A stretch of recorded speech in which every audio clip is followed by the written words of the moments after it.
Master, help me!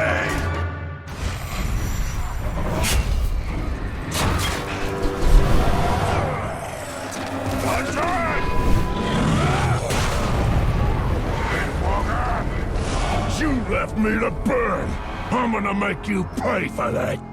Set in Tolkien's Middle-earth after The Hobbit, but before Lord of the Rings, Shadow of Mordor tells the story of human ranger Talion.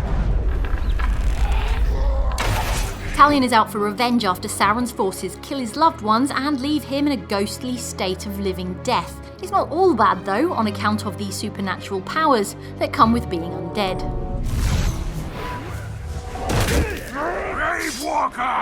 Cue Talion's mission through the realm of Mordor, Sauron's home turf, in this open-world RPG with Arkham-inspired rhythmic combat and an intriguing procedurally generated enemy society. I talked to Michael DePlater, design director at developer Monolith. In The Hobbit, the Necromancer is in Dol Guldur. The Necromancer is revealed to be Sauron, and then he's driven out, and then he returns to Mordor. So that's the moment when our game begins, and that's about 60 years before the start of Lord of the Rings. It takes place within Mordor, and Mordor is a very large place. So, you know, the mountain ranges run for hundreds of miles on each side. So what we have is we have a number of different, we call them zones that you explore. So the first one that we saw today, that's Udun. That's just within the Black Gates. So there's Durthang, which is this Gondorian fortress and so on.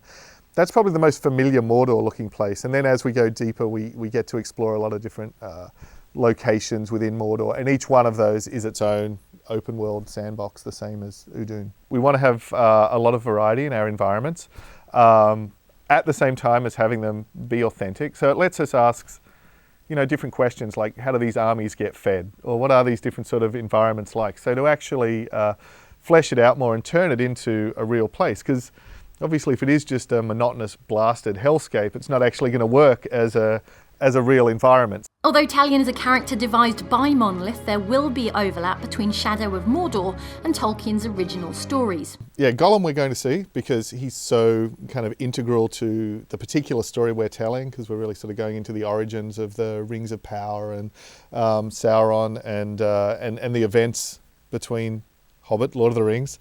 We do have some other characters that turn up that are really sort of key to our story that I kind of can't give away without it being a little bit of a spoiler. But we definitely didn't want to do the Forrest Gump thing of just having sort of arbitrary sort of cameos of people coming on screen.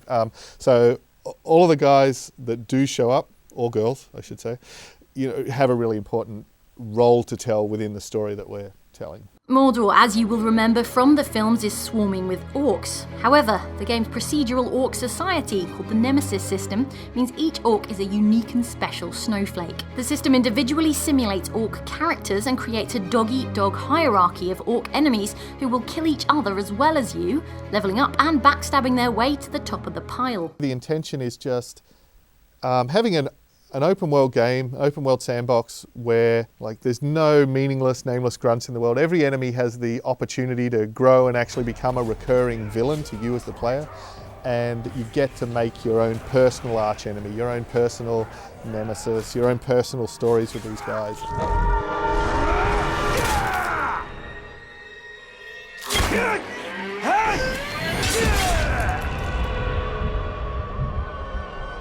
Besides the orcs, you can add Sauron and his captains to your enemies list, along with the local Mordor wildlife. Some of the key bosses in the game are the Black Captains, so the three sort of leaders that are initially responsible for slaughtering everyone when Sauron returns.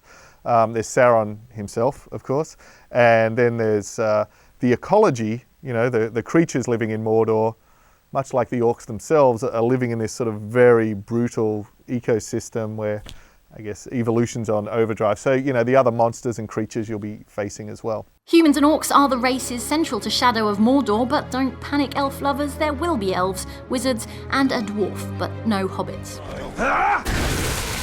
You will obey. The race that we don't have at this point, unless you count Gollum, is hobbits.